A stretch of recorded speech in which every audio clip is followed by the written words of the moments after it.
So what I'd like to think a little bit about multiple sclerosis and in particular kind of autoimmune diseases. So we talked before, I think multiple sclerosis is at its base an autoimmune disease. Yes.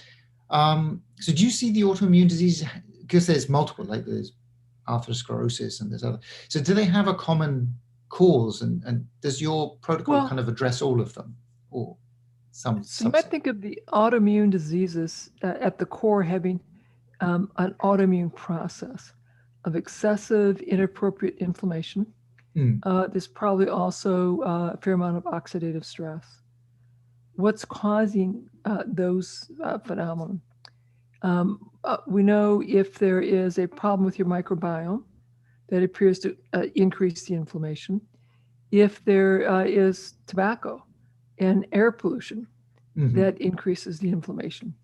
If there is lead, mercury, arsenic, cadmium, and heavy metals, that increases the autoimmune inflammation. If there is unrecognized food sensitivities, particularly gluten, casein, and then the third most common, eggs, that will increase the inflammation.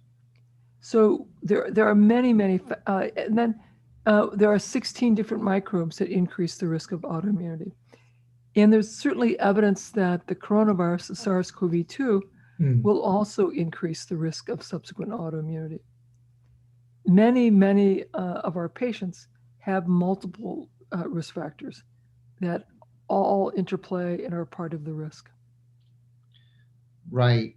So can you address them in the same kind of way? I mean, it's like, so the idea of the Wahls protocol is to reduce the inflammation, and so by reducing the inflammation, it would kind of dampen that. What I've done is, I looked at research and said, what could I do to improve the health and the environment of my cells?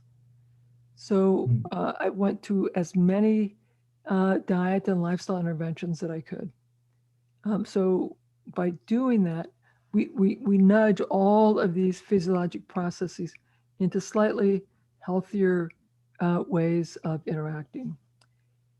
So we steadily attack the diet by getting rid of the inflammation-producing foods and improving the quality of the diet. We attack the excessive cortisol by talking about stress reduction practices. We talk about sleep practices, so we can improve the quality of the sleep. Then we talk about strategies to improve strength training and exercise. And really, this is a much more comprehensive, full lifestyle program.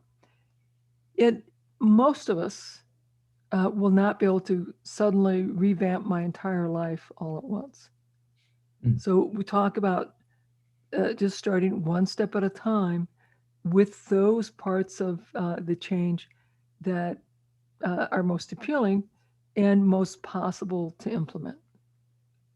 Right. So I am not, at least as far as I'm aware, I don't have any intolerances that I'm aware of. But would you think that someone like that would probably have some low level and the Wahls diet? Yeah. So if your goal is to live in great health, be mentally clear, emotionally clear, to not have cognitive decline, this is definitely the diet for you. If your goal is to live to 100, still able to play with the children in your life, play checkers and chess, and go for walks, play with your dogs and your great-grandchildren or great-great-greats, whatever, in the backyard, this is the program for you. If you're willing to have an early and rapid decay of your body and your brain, you can keep eating the standard westernized diet, and you'll have a much higher rate of early cognitive decline, early insulin resistance, prediabetes, mental health problems, and autoimmune issues. Right. Okay. Yes, and certainly, I guess I'm not, so not following the kind of Western diet. That's definitely, it's low sugar, low generally low carb, but and avoiding processed foods as much as possible. But I still have eggs and gluten. So are like those. So to really know, if Yeah. you're eating it all the time, you can't tell this low level inflammation that I might have, because Yeah. it's a steady state. This is how I'm supposed to feel. The way to really know is take it out meticulously. And ideally, I want people to go 3 months, but I negotiate with my patients. What's a realistic time frame for you?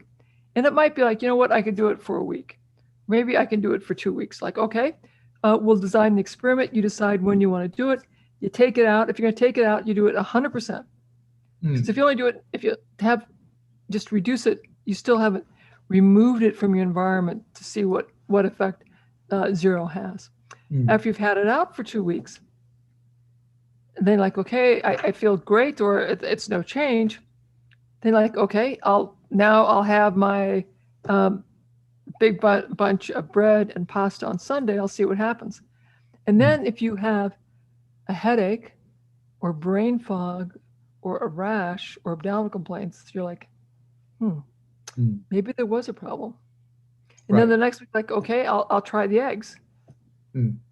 And if you have a big omelet and everything's fine, then maybe you're one of those lucky people for whom eggs are not a problem. I was doing one of our group sessions on for the Radical Health Upgrade, and we had 20 folks on chatting that call, and they're telling me that, well, I had just a little bit of gluten, and my rheumatoid arthritis in my hands flared. And that person had been, pain-free for a couple of years, and thought, well, they could now reintroduce it. And like, no, my biosensor turned on. And other individuals said, I would just have gluten occasionally. I finally took it out, and those terrible headaches that I had completely gone. So again, your audience, I invite you to run an experiment. Be the principal investigator of your own little experiment of your life.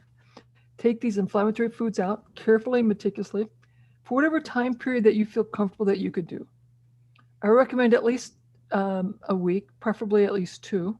Then note how you feel. And then you could reintroduce one ingredient at a time.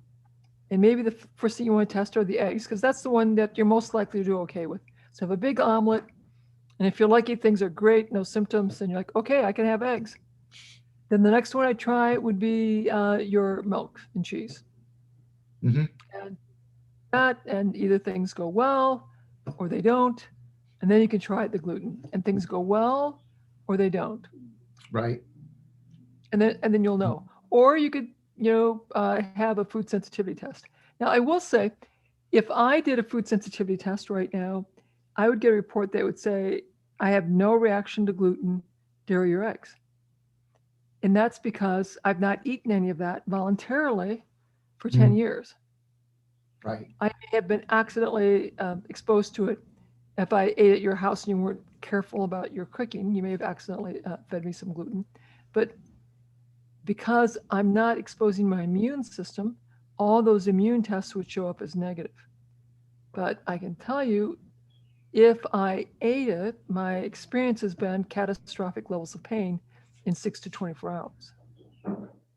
Right. Yes. So the blood tests are not as reliable as the body. Yes.